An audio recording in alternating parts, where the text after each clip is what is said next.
Hello दोस्तों, स्वागत है आपका लक्ष्य आईएएस पीसीएस में। और दोस्तों, पॉलिटी की रिवीजन क्लास में आज जो अपना टॉपिक है वो है राज्य के नीति निर्देशक तत्व। ठीक है नी, जिसे इंग्लिश में आपके पास directive principles of state policy बोला जाता है। ठीक है नी, डायरेक्टिव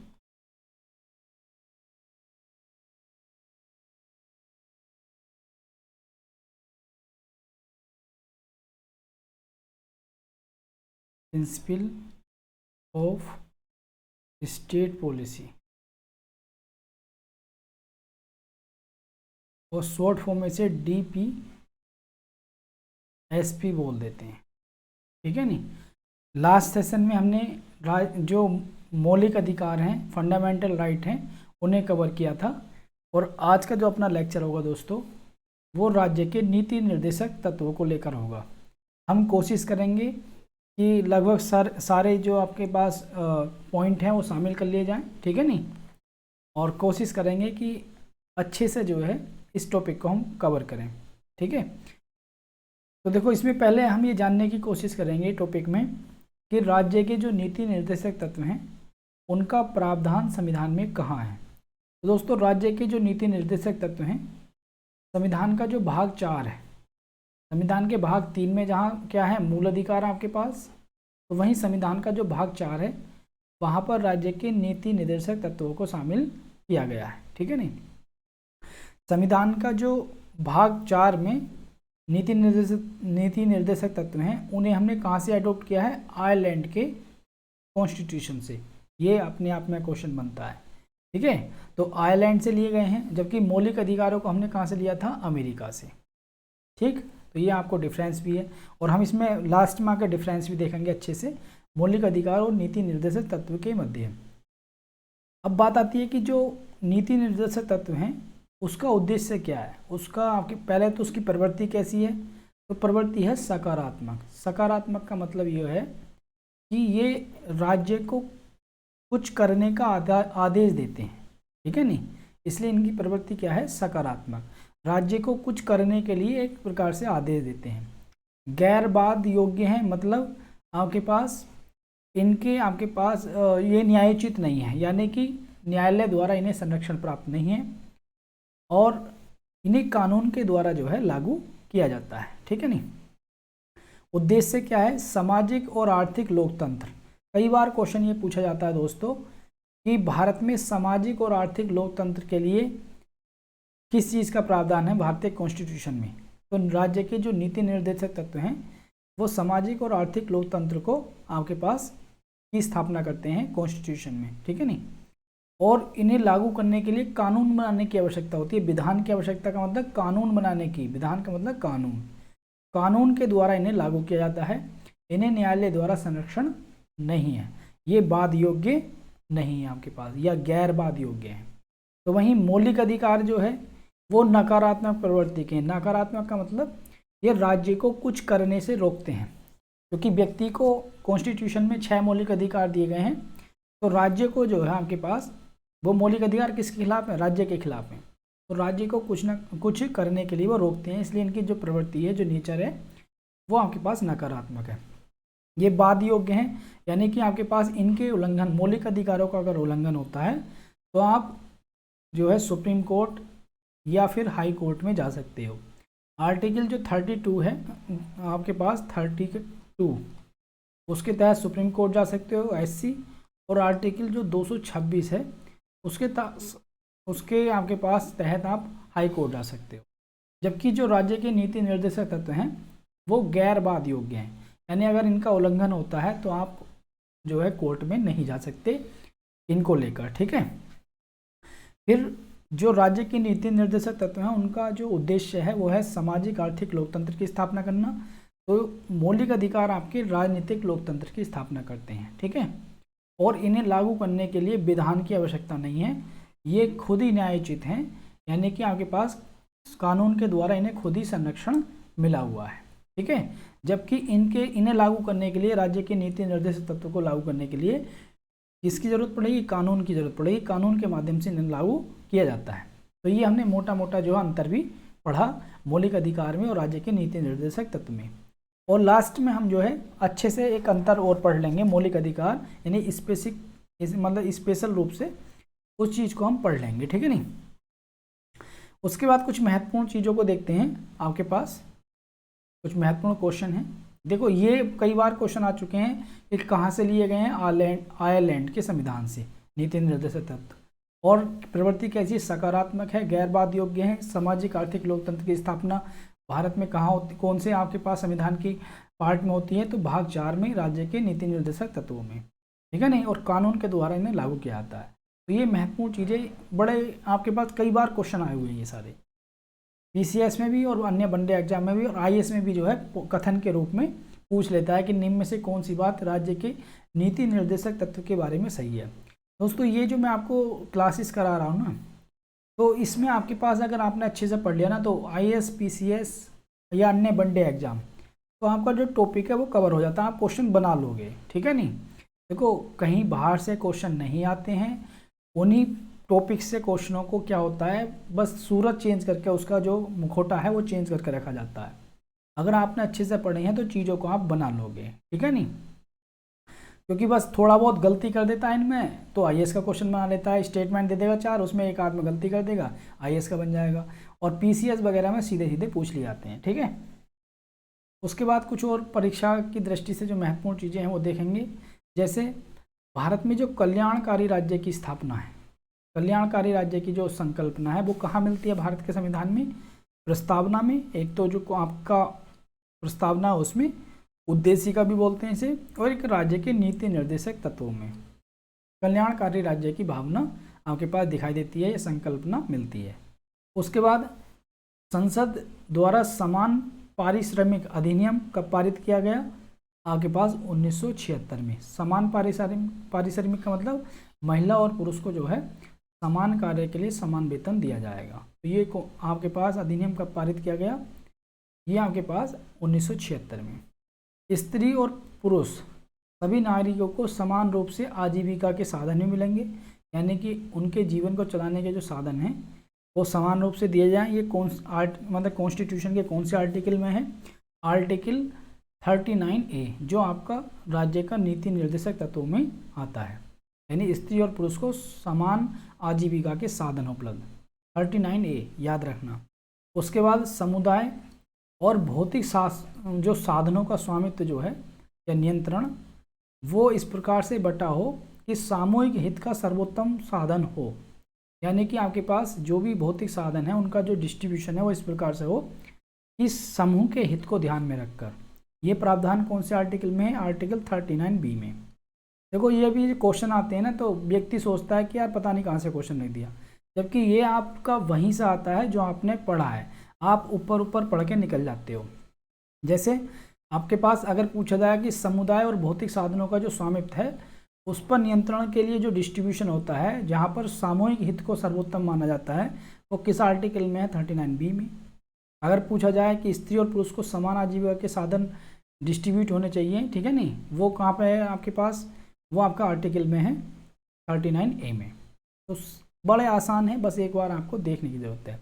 आर्थिक व्यवस्था इस प्रकार से हो कि धन का जो संकेंद्रण है, ठीक है नहीं, वो ना हो। वो कहाँ पर जैसे उत्पादन साधनों का सर्वधारण के लिए अहितकारी संकेंद्रण ना हो।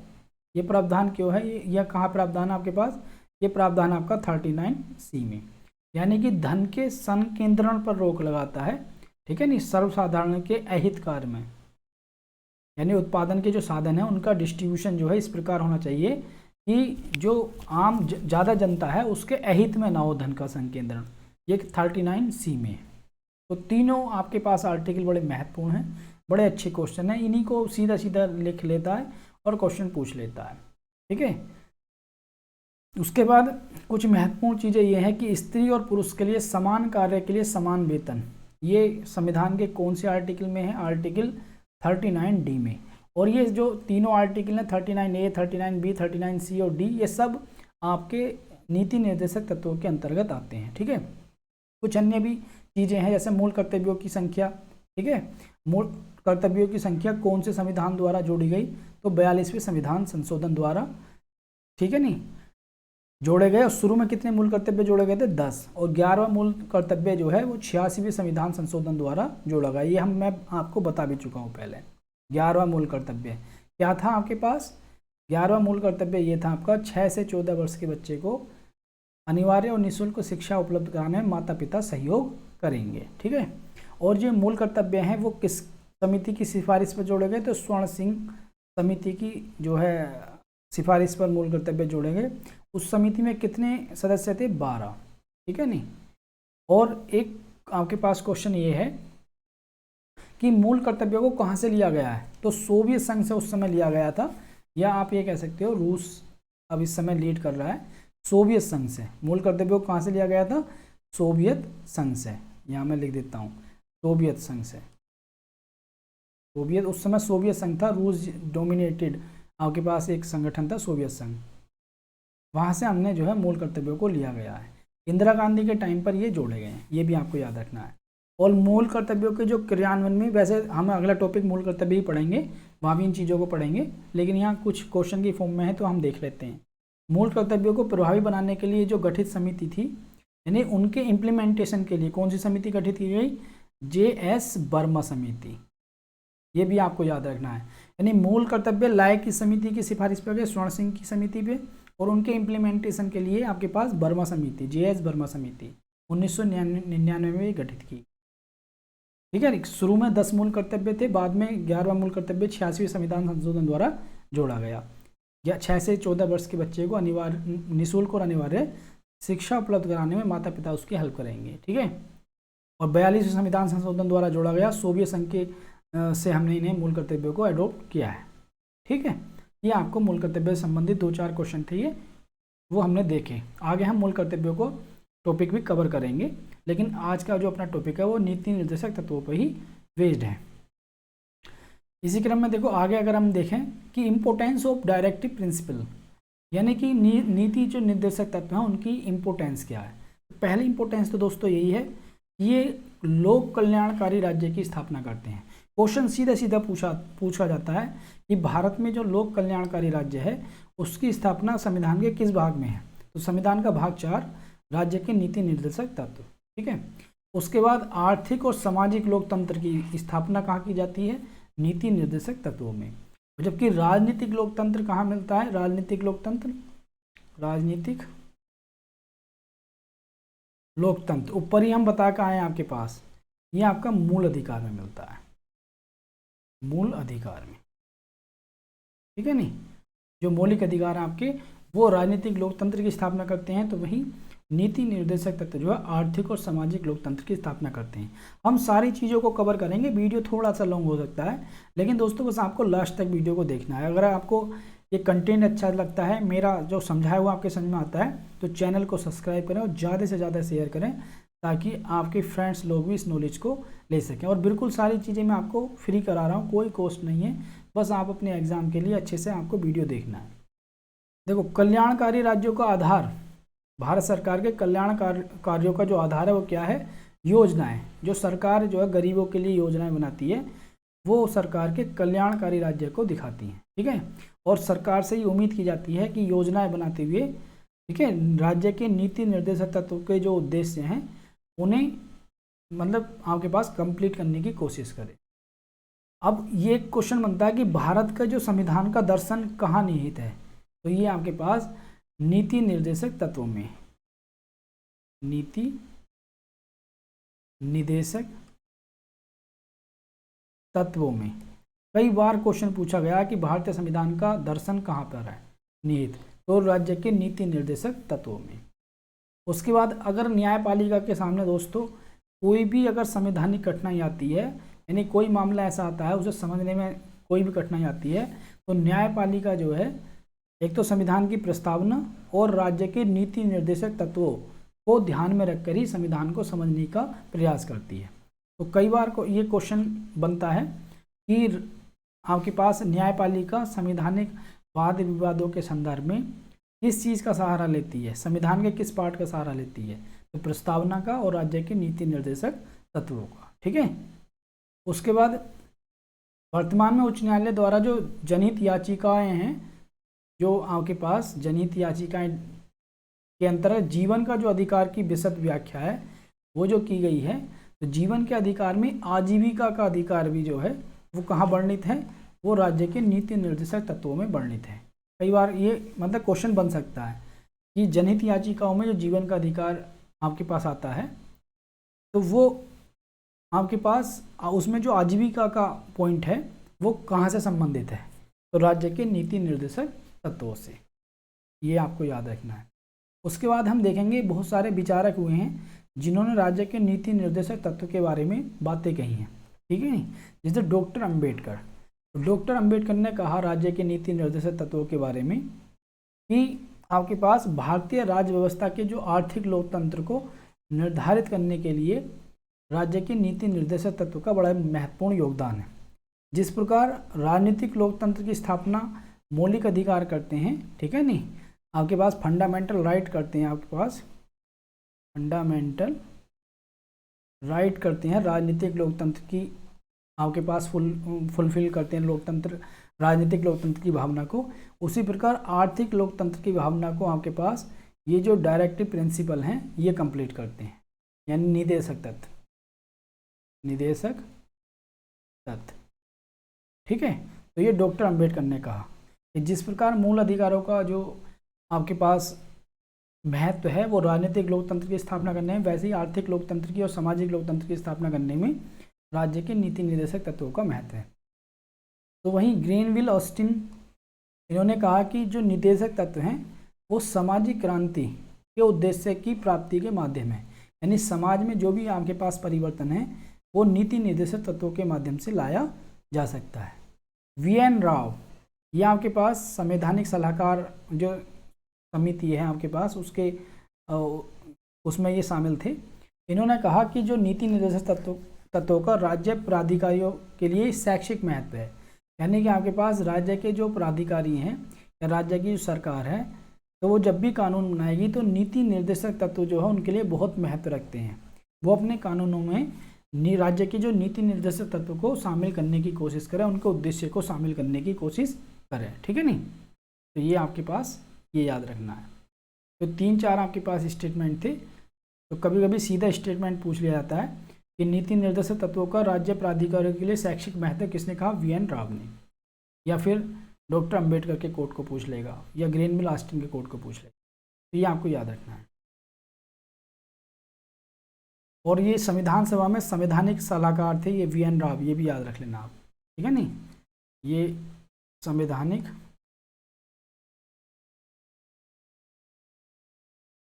सलाहकार, ये भी आपको याद रखना है, ठीक है नहीं। उसके बाद हम ये देखते हैं, हम नीति निर्देशक तत्वों के बारे में देखेंगे जो मतलब नीति निर्देशक तत्व जो आर्टिकल 36 से 51 के मध्य हैं, उसमें मेन चीज़ों को हम जानने की कोशिश करेंगे। जैसे जो दोस्तों आर्टिकल 36 है वो उसमें राज्य की परिभाषा बताई गई है, ठीक है। और आर्टिकल जो 37 है उसमें बताया गया है कि जो नीति निर्देशक तत्व हैं उन्हें न्यायालय द्वारा वो परिवर्तनीय नहीं है, ठीक है नहीं, लेकिन इन्हें देश के शासन के लिए मूलभूत हैं। ये क्यों? क्योंकि कोई भी सरकार अगर कोई नीति बनाती है तो नीति निर्देशक तत्वों को ध्यान में रखकर ही बनाती है, ठीक है। और विधि बनाते समय राज्यों को इनका जो है ध्यान रखना होगा, ये राज्यों का कर्तव्य है एक प्रकार से। तो ये आर्टिकल 37 में बताया गया। तो यही पूछ लेता है कि आपके पास राज्य सरकारें या केंद्र की सरकार योजनाएं बनाते समय नीति निर्देशक तत्वों को ध्यान में रखेगी, ये किस आर्टिकल में, 37 में, ठीक है। सामाजिक, आर्थिक और राजनीतिक न्याय से जो परिपूर्ण व्यवस्था की स्थापना कहाँ की गई है, वो आर्टिकल 38 में की गई है। आय, प्रतिष्ठा, सुविधा, अवसरों की असमानताओं को समाप्त करने के लिए, वो भी आपके पास आर्टिकल 38 में, ठीक है। तो ये आपको याद रखना है कि सामाजिक, आर्थिक, राजनीतिक न्याय की जो बात की गई है वो कहाँ की गई है, राज्य के नीति निर्देशक तत्व में आर्टिकल 38A में। और आय, प्रतिष्ठा, इनमें जो असमानताएं हैं देश में उन्हें कम करने की बात की गई है 38B में, ये आपको याद रखना है। 39 दोस्तों बड़ा महत्वपूर्ण आर्टिकल हो जाता है। स्त्री और पुरुष सभी नागरिकों को जो आजीविका के समान साधन, ठीक है नहीं, पर्याप्त साधन उपलब्ध कराने की बात कहाँ की गई है, 39K में। और भौतिक संसाधनों के उचित डिस्ट्रीब्यूशन वितरण की बात कहाँ की गई है आपके पास 39B में। और उत्पादन के जो साधन हैं, ठीक है नहीं, उनका विकेंद्रीकरण डिसेंट्रलाइजेशन की बात कहाँ की गई है 39G में। और स्त्री और पुरुष के लिए समान कार्य के लिए समान वेतन की व्यवस्था कहाँ की गई है 39G में। ठीक है, ये आपको याद रखना है। ठीक, उसके बाद पुरुष और स्त्री कामगारों के स्वास्थ्य और शक्ति का एवं बालकों की सुकुमार अवस्था का दुरुपयोग ना हो, ये बात कहाँ की गई है 39D में। तो मतलब डी तो ये हो गया आपके पास, और ये ई में आपके पास।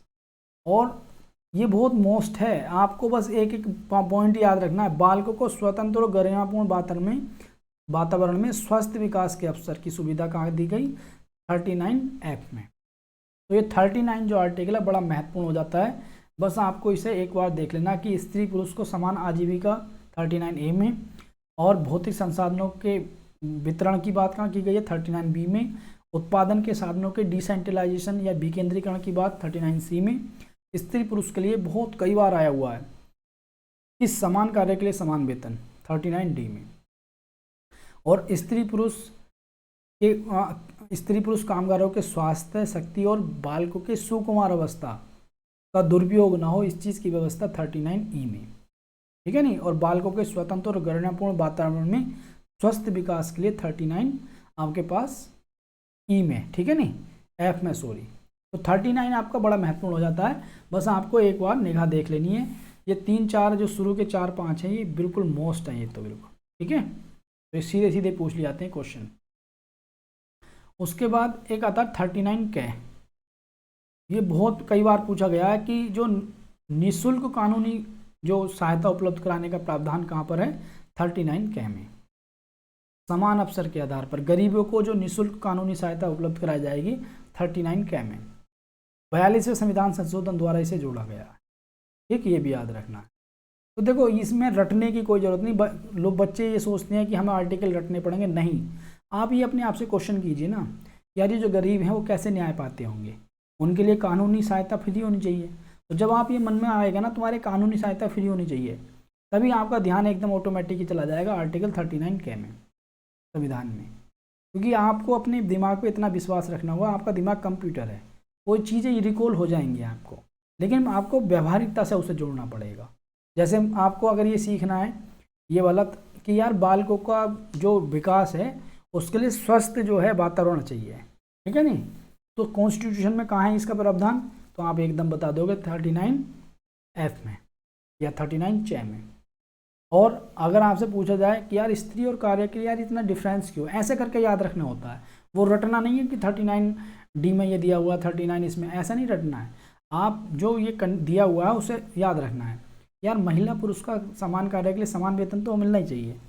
कॉन्स्टिट्यूशन में कहाँ है ये, तो एकदम बता दोगे 39D में। बोले अब उत्पादन के जो साधन हैं भाई उन्हें सब लोगों में वितरित होने चाहिए, तो एकदम आ जाएगा 39C में। इस टाइप से याद रखने हैं, ये रटने नहीं है बिल्कुल भी, ना रटने की ज़रूरत। आप देखो अब गांव में तुम सब लोग पार्टिसिपेट करते होगे, जो गांव के प्रधानों के चुनाव होते हैं, तो ग्राम पंचायतों में जो चुनाव का प्रावधान है या ग्राम पंचायतों के गठन की बात कहाँ की गई है आर्टिकल 40 में। कहाँ है ये, राज्य के नीति निर्देशक तत्वों में, ठीक है नहीं। अब कुछ दशाओं में जो बुढ़ापा हो जाता है व्यक्ति पे, बेरोजगार है कोई व्यक्ति, बीमार है, तो उसे काम, शिक्षा और लोक सहायता प्राप्त करने का जो अधिकार है वो 41 में। अब तुम अपने आप से पूछो यार, जब व्यक्ति बूढ़ा हो जाता है या उसके पास रोजगार नहीं होता या वो बीमार होता है, तो उसे स्वास्थ्य की भी ज़रूरत पड़ेगी, शिक्षा की भी ज़रूरत पड़ेगी, काम की भी ज़रूरत पड़ेगी। ये कहाँ अधिकार है, कॉन्स्टिट्यूशन में कहाँ लिखा हुआ है, तो 41 में। एकदम दिमाग में आ जाएगा, एक बार में आपके याद हो जाएंगे सारी चीज़, एक दो बार करोगे याद हो जाएंगे। और यही आते हैं क्वेश्चन, और बच्चा पूरी किताब में भागा फिरता रहता है बस। कार्य की न्यायसंगत और मानवीय दशाओं एवं मातृत्व सुरक्षा हेतु सहायता कहाँ मिलेगी 42 में। अब तुम अपने आप सोचो यार, महिलाएं काम करती हैं तो उनके लिए कार्य दशा सुरक्षित होनी चाहिए। मातृत्व सुरक्षा यानी कि अगर वो मतलब महिला हैं तो उनके लिए, अगर वो बच्चे को जन्म देती हैं तो उसके लिए उन्हें अवकाश की व्यवस्था होनी चाहिए। तो यार ये संविधान में कहाँ दिया हुआ है, ऐसे करके अपने आप से क्वेश्चन पूछो तो एकदम तुम्हारे दिमाग में से निकल कर आ जाएगा 42 में, ठीक है नहीं। अब फिर अपने आप से क्वेश्चन पूछो यार, जो कर्मचारी होते हैं उनके लिए एक निर्वाह मजदूरी तो होनी चाहिए। और हमें अगर गाँवों को आत्मनिर्भर बनाना है तो उनके लिए कुटीर उद्योग की स्थापना होनी चाहिए कि नहीं चाहिए।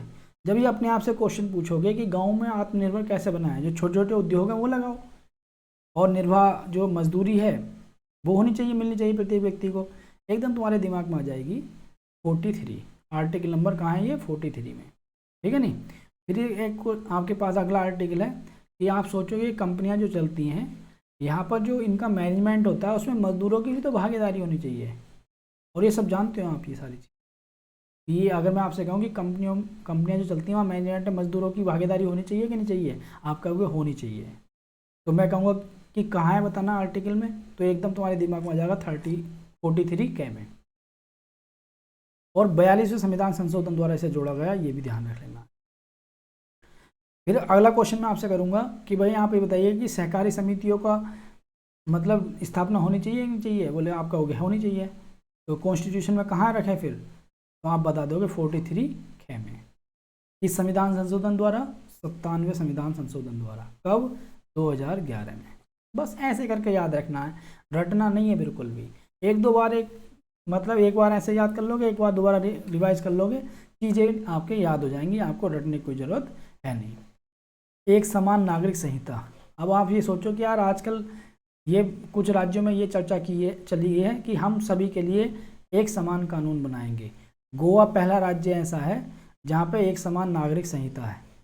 तो अभी उत्तराखंड में भी चर्चा चली है, ठीक है नहीं, सभी लोगों के लिए एक समान कानून। तो एकदम दिमाग जाएगा आर्टिकल नंबर 44। कहाँ? ये राज्य के नीति निर्देशक तत्वों में।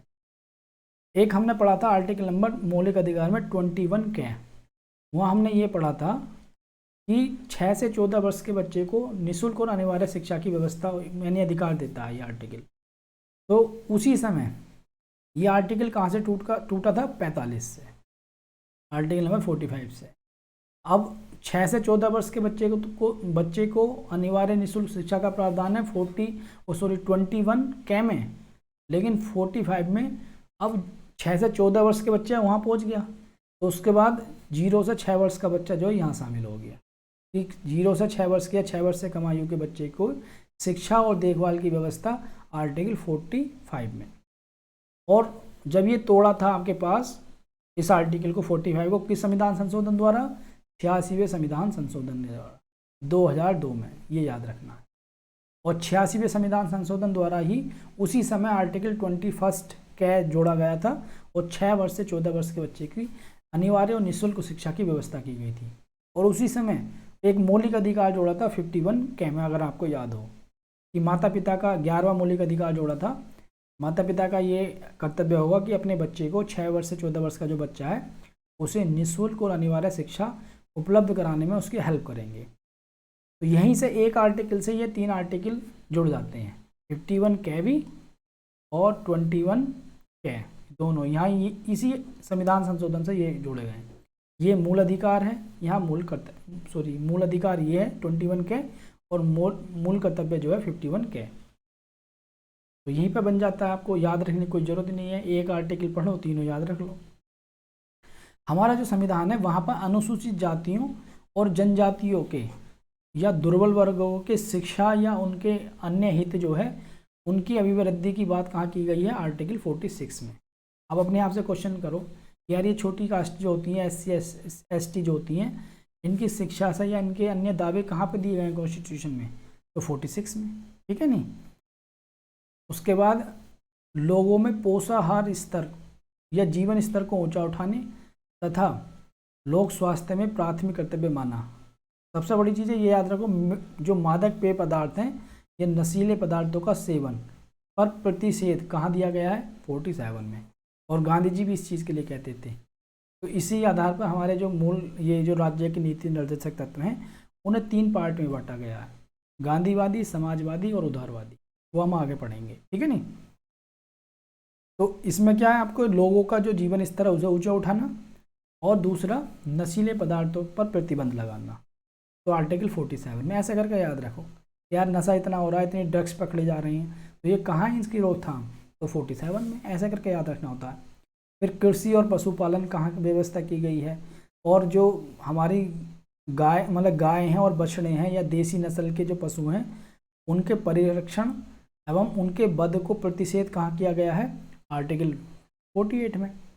ये जो योगी बाबा हैं या अन्य जो मुख्यमंत्री हैं गाय की कटान पर जो प्रतिबंध लगाते हैं इस आर्टिकल को ध्यान में रख कर लगाते हैं, ठीक है नहीं। इस नीति निर्देशक तत्व को ही फॉलो कराने की कोशिश करते हैं कानून के माध्यम से, जहाँ पर कृषि और पशुपालन को शामिल किया गया है और गाय और बछड़ों की जो नस्लों में सुधार की बात की गई है और आपके पास उनके वध को, उनकी यानी कि डेथ को प्रतिषेध किया गया है आर्टिकल 48 में। ऐसा करके याद रखना है कि गाय बछड़ों के मरने पर कहाँ प्रतिबंध है, 48 में। नस्लों में सुधार की बात की जा रही है वहीं पे। फिर पर्यावरण संरक्षण की बात कहाँ की जा रही है, 48 क्या में। एक बार ऐसे पढ़ लो जैसे मैं पढ़ा रहा हूँ तो चीज़ें आपकी बन जाएंगी, रटने की जरूरत ही नहीं है। और ये पर्यावरण संरक्षण से संबंधित 42वें संविधान संशोधन द्वारा जोड़ा गया। कई बार क्वेश्चन आता है कि निम्न में से कौन सा अनुच्छेद जो है 42वें संविधान संशोधन द्वारा जोड़ा गया, तो आपके पास 48 और भी जोड़े गए, मैंने सब बताया आपको। आप एक अलग पेपर पर लिख लोगे उन्हें और एकदम से याद हो जाएंगे, ठीक है। जो राष्ट्रीय स्मारक है हमारे उनके संरक्षण की बात कहाँ की गई है, वो 49 में की गई है। और जो लोक सेवा में कार्यपालिका और न्यायपालिका के पृथक्करण की बात कहाँ की गई है, आर्टिकल 50 में। और अंतर्राष्ट्रीय शांति और सुरक्षा की बात कहाँ की गई है, 51 में। कई बार क्वेश्चन पूछ लिए ये सीधे सीधे, ठीक है। बड़े आराम से याद हो जाएगा कि यार कार्यपालिका को न्यायपालिका से अलग कहाँ करेंगे, आर्टिकल 50 में। अंतर्राष्ट्रीय लेवल पर शांति और सुरक्षा होनी चाहिए भाई, तो 51 में। ऐसे करके आपको याद रखनी है, ये चीज़ें आपकी याद हो जाएंगी। तो मैंने आपको बड़े अच्छे समझाया, अगर आप करोगे तो चीज़ें बन जाएंगी, ठीक है नहीं। उसके बाद मैंने आपको बताया इन्हीं राज्य के नीति निर्देशक तत्वों में से छांट लिए गए हैं। गांधीवादी कौन से हैं, समाजवादी कौन से हैं और उदारवादी। देखो गांधीवादी वो हैं जिन्हें गांधी जी चाहते थे, ठीक है नहीं, गांधी जी के जो विचारधारा पर आधारित थे। समाजवादी वो हैं जिनके केंद्र में समाज है, केंद्र में जो है लोगों का हित है। उदारवादी वो हैं जो मॉडर्न आधुनिक युग से संबंधित हैं। जैसे आर्टिकल 40 मैंने आपको बताया था, ग्राम पंचायतों के गठन की बात गांधी जी भी कहते थे कि ग्राम स्वराज्य की बात करते थे कि गांव के जो लोग हैं वो अपना शासन खुद करें। तो इसलिए आर्टिकल 40 को गांधीवादी, कभी कभी आ जाता है निम्न में से कौन कौन गांधीवादी तत्व में शामिल हैं, तो इसलिए यहाँ पे मैंने सेपरेट करके ये मैं आपको समझा रहा हूँ, ठीक है। आर्टिकल 43 क्या कहता है आपके पास, देखो फिर आ जाइए यहाँ पे, गांधी जी की विचारधारा को बताएगा। वो कह रहा है कर्मचारियों के लिए निर्वाह मजदूरी और कुटीर उद्योग। गांधी जी कुटीर उद्योग के बड़े समर्थक थे। गांधी जी कहते थे कि अगर गाँवों को आत्मनिर्भर बनाना है तो वहाँ पर छोटे छोटे उद्योग जो है डेवलप होने चाहिए, इसलिए 43 आ गया, ठीक है नहीं। और आर्टिकल 43 है सहकारी समिति, यहाँ लिख देता हूँ मैं ग्राम पंचायत, यहाँ लिख देता हूँ कुटीर उद्योग, याद रहेगा आपके। यहाँ लिख देता हूँ सहकारी समिति। और आर्टिकल 47 में क्या था, गांधी जी ने जो आपके पास SC ST जो आपके पास जातियाँ हैं इनके विकास के लिए बहुत काम किया, ठीक है नहीं। गांधी जी ने मूवमेंट तलक चलाया एस प्रस्ताव को ख़त्म करने के लिए, ठीक है। तो SC और ST मैंने लिख दिया, तो आप समझ जाओगे इनके दावे, जो दावे हैं शिक्षा को लेकर या अन्य मामलों को लेकर, वो कहाँ है आपके पास 46 में। गांधी जी ने भी इन्हें जो हरिजन कहा, जो छोटी ये शेड्यूल कास्ट होती हैं उन्हें, इनके लिए काफ़ी काम किया गांधी जी ने, तो इसलिए गांधीवादी तत्व में है ये। आर्टिकल 47 तो नशीले पदार्थों पर रोक। गांधी जी कहते थे कि नशीले पदार्थों पर रोक लगाओ, नशीले पदार्थों पर रोक। तो देखो आप मेरे एकदम याद हो गए, आपके भी एकदम याद हो जाएंगे। आर्टिकल 48, ठीक है नहीं, तो सीधा आर्टिकल 48 है पशुपालन और कृषि और पशुपालन से, ठीक है ना, कृषि और पशुपालन और गाय पर वध, ठीक है ना, पशुपालन और गाय या देसी जो पशु हैं उनकी नस्लों में सुधार। तो गांधी जी भी इस चीज़ के लिए कहते थे कि गांव आत्मनिर्भर जब ही होंगे जब कृषि और पशुपालन की अच्छी व्यवस्था होगी और नशीले पदार्थों का सेवन नहीं होगा। जो छोटी कास्ट हैं, शेड्यूल कास्ट हैं, उनके हितों को ध्यान में रखा जाएगा। सहकारी समितियों की आपके पास व्यवस्था होगी, कुटीर उद्योग लगेंगे, ग्राम पंचायतों के गठन होंगे, इसलिए ये गांधीवादी तत्व में है। तो वहीं समाजवादी का मतलब जिनके केंद्र में समाज हो। जैसे आर्टिकल 38 समाज की बात करता है, आर्टिकल 39 में भी सारे समाज की बात की गई है, ठीक है नहीं। देखो 38 39 देखिए आप यहाँ से, 38 में क्या कहा गया है कि सामाजिक आर्थिक और राजनीतिक न्याय समाज को केंद्र में रखा गया।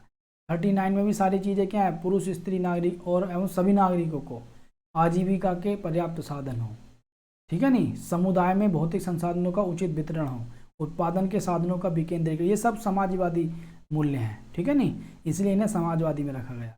39 के निःशुल्क कानूनी सहायता की बात करता है, ठीक है नहीं, समाज के हित की बात करता है।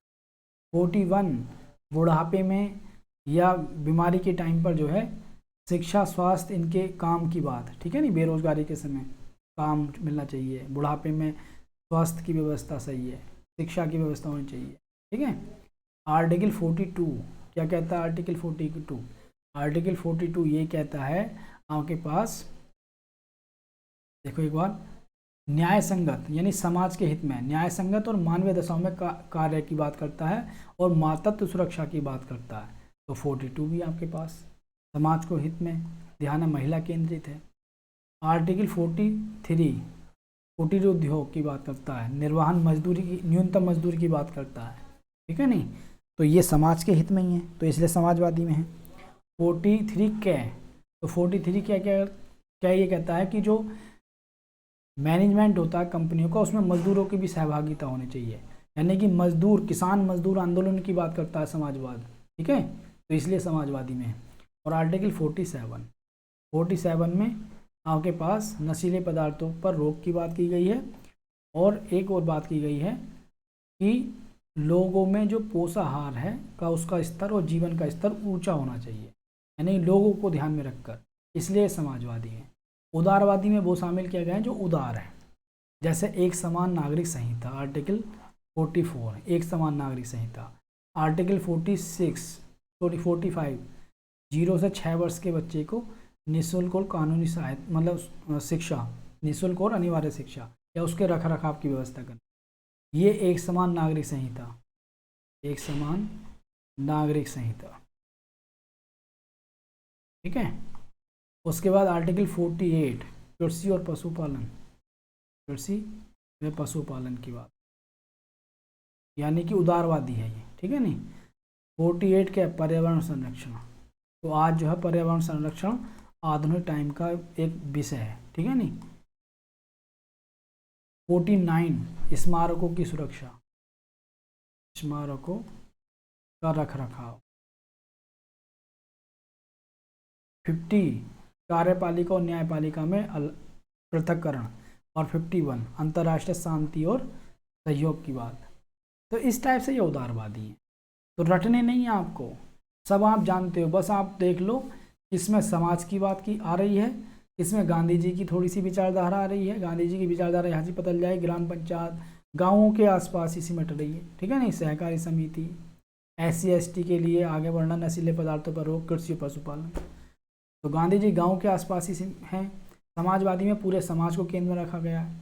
उदारवादी में जो मॉडर्न आपके पास इशू हैं वो शामिल। तो मैंने आपको ये बताया, कभी क्वेश्चन पूछ लेता है सीधा सीधा कि इनमें से कौन से गांधीवादी तत्वों के अंतर्गत है, कौन से समाजवादी के, तो ये आपको बताना है।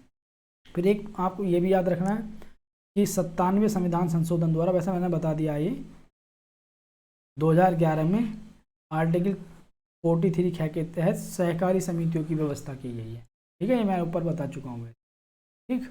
उसके बाद हम ये देखेंगे संविधान के कुछ ऐसे अनुच्छेद हैं जो राज्य के नीति निर्देशक तत्वों में तो शामिल नहीं है, लेकिन फिर भी वो गवर्नमेंट को जो है कुछ करने का निर्देश देते हैं। बच्चे इन्हें पढ़ते नहीं, बच्चे वो नहीं पढ़ते हैं नीति निर्देशक तत्वों को, लेकिन कभी कभी एग्जाम में ये भी आ जाते हैं कि ये राज्य के नीति निर्देशक तत्वों में तो शामिल नहीं है, लेकिन फिर भी एक गवर्नमेंट को कुछ करने का निर्देश देते हैं, तो इन्हें भी जो है नीति निर्देशक तत्व ही कहा जाता है। जैसे संघ या राज्य के कार्यों में या सेवाओं में, नियुक्तियों में जो आपके पास अनुसूचित जाति और अनुसूचित जनजाति के दावों का, प्रशासन का और दक्षता को बनाए रखा जाए। यानी ये कहता है आपके पास कि संघ या राज्य की जो भी नौकरियां होती हैं उसमें अनुसूचित जाति और ST मतलब SC ST कि जनजातियों के दावों को जो है सुरक्षित रखा जाए। तो 335 ये राज्य को करने का निर्देश देता है, केंद्र सरकार को भी और राज्य सरकार को भी। और 350 में ये बताया गया कि जो भाषाई अल्पसंख्यक वर्ग है, भाषा के आधार पर उनके बच्चों को जो प्राथमिक शिक्षा है उनकी भाषा में ही दी जाए, मातृभाषा में। तो अब ये क्वेश्चन बन सकता है कि अल्पसंख्यक वर्गों को मातृभाषा में शिक्षा देने का प्रावधान किस आर्टिकल के तहत है? 350 के तहत, यानी वो अल्पसंख्यक जो भाषाई रूप से अल्पसंख्यक है, ठीक है नहीं, धर्म के आधार पर नहीं, भाषाई अल्पसंख्यक, उनके बच्चों को जो प्राथमिक शिक्षा है उनकी मातृभाषा में दी जाए। फिर 351 जो है वो हिंदी भाषा के विकास की बात करता है कि हिंदी भाषा के विकास के लिए राज्य काम करेंगे। तो ये 3 जो है ऐसे ये तत्व हैं जो राज्य के नीति निर्देशक तत्वों में सीधे शामिल नहीं हैं, लेकिन फिर भी केंद्र सरकार और राज्य सरकार को कुछ करने का निर्देश देते हैं। तो इन्हें भी जो है इन्हें भी निर्देशक तत्व कहा जाता है, ठीक है, ये आप याद रख लेना इन्हें भी। ये बच्चे पढ़ते नहीं हैं और एग्जाम में आ जाते हैं ये बहुत।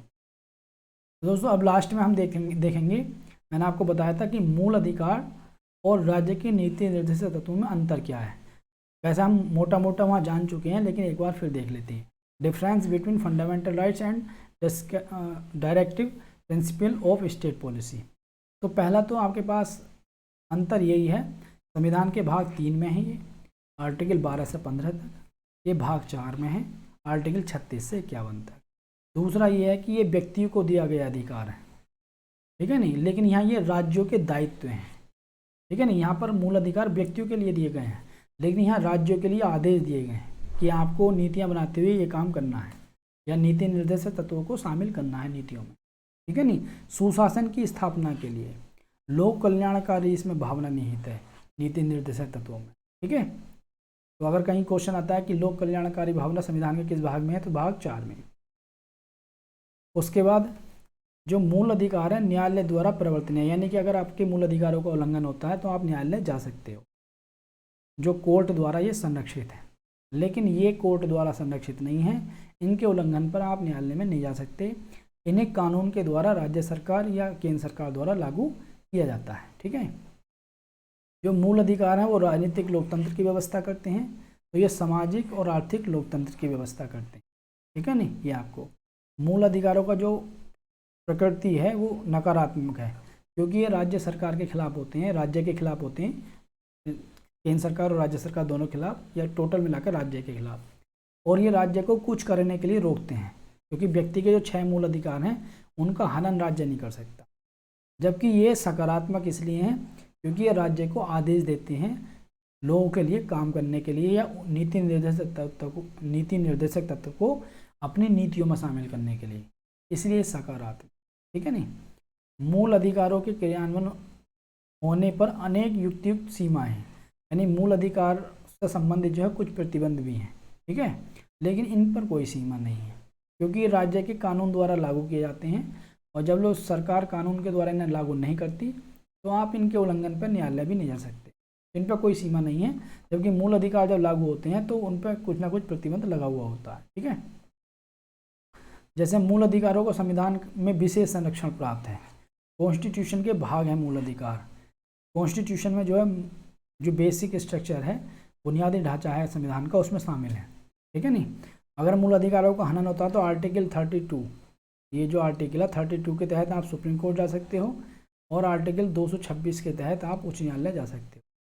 जबकि नीति निर्देशक तत्व को लागू करना राज्य की नैतिकता पर निर्भर करता है कि वो कानून द्वारा इन्हें लागू करे या ना करे, इसे न्यायालय द्वारा कोई संरक्षण नहीं है, ठीक है ना। ये राज्य की इच्छा पर निर्भर करता है।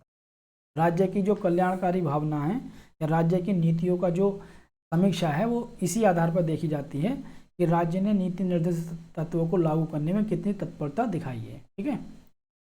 मूल अधिकारों का जो निलंबन है वो आपके पास निलंबन विशेष प्रक्रिया द्वारा आर्टिकल 30 मतलब 358 और 359 में के आधार पर, यानी कि जब राष्ट्रीय आपातकाल लगाया जाता है, आर्टिकल राष्ट्रीय आपातकाल जो लगता है 352 के तहत, तो आर्टिकल 358 खुद एक्टिव हो जाता है और आर्टिकल 359 ये भी खुद एक्टिव हो जाता है। इसके तहत आपके पास जो अभिव्यक्ति का अधिकार है वो समाप्त हो जाता है, और आर्टिकल 359 के तहत राष्ट्रपति को ये अधिकार मिल जाता है कि राष्ट्रपति कुछ अधिकारों को कम कर सकता है, ठीक है नहीं। ये आपके पास इन 2 आर्टिकल के तहत जब राष्ट्रीय आपातकाल की घोषणा होती है तो मूल अधिकारों का निलंबन किया जा सकता है, ठीक है नहीं।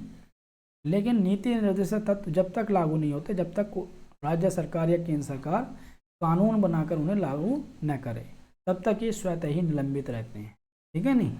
तो ये दोनों में जो हमने डिफरेंस भी देखा, ठीक। तो दोस्तों आई होप आपको ये वीडियो अच्छा लगेगा। अगर ये आपको आपकी नॉलेज में इसने इंक्रीमेंट किया है तो चैनल को सब्सक्राइब कीजिए और अपने दोस्तों को ज़्यादा से ज़्यादा शेयर कीजिए और चैनल को लाइक भी कीजिए। अगर आप नए व्यूवर्स हैं तो साथ में बेल आइकन का बटन ज़रूर दबाएं ताकि हर वीडियो का आपको जो है नोटिफिकेशन पहले मिल जाए। मेरी कोशिश दोस्तों ये है कि पूरी मेहनत के साथ, पूरी शिद्दत के साथ आपको कराना पॉलिटी का रिवीजन, और हम टॉपिक वाइज सारी जो टॉपिक हैं पॉलिटी के उन्हें रिवीजन करेंगे। और साथ में हम जल्दी ही साइंस को भी रिवीजन करने वाले हैं, और साइंस में भी हम बायोलॉजी का रिवीजन शुरू करेंगे। तो पॉलिटी बायोलॉजी दोनों को साथ लेकर चलेंगे और फिर उसके बाद जो है अगले सब्जेक्टों को ले लेंगे, ठीक है नहीं। बीच बीच में आपको करंट अफेयर्स भी देखने को मिलेगा, करंट अफेयर्स को भी हम कवर करेंगे मंथली, ठीक है। जो भी करंट अफेयर्स अपनी देखो प्ले लिस्ट में जाओगे वहाँ आपको सारी चीज़ें मिल जाएंगी। हिस्ट्री के भी पढ़े हुए वीडियो हैं वहाँ पर, फिलोसफी के भी। और जो बच्चे IAS PCS की तैयारी करना चाहते हैं तो इसका जो डिस्क्रिप्शन बॉक्स है उसमें नीचे नंबर पड़ा हुआ है, व्हाट्सएप नंबर, वहाँ पर आप संपर्क कर सकते हैं। अपना IAS PCS का भी बैच चलता है, वो क्लासें अपनी गूगल मीट के थ्रू होती हैं, ठीक है नहीं, IAS PCS की क्लास, तो आप उस पर संपर्क करके डेमो क्लास ले सकते हैं, ठीक है। मिलते हैं फिर नेक्स्ट वीडियो में। आपके पास अगला जो अपना टॉपिक होगा वो हम मौलिक कर्तव्यों को पढ़ेंगे, ठीक है नहीं। ठीक है दोस्तों, मिलते हैं फिर आगे जब नेक्स्ट टॉपिक में। तब तक के लिए जय हिंद। आप अपनी तैयारी को पैनापन दीजिए और मिलते हैं फिर आगे वीडियो में।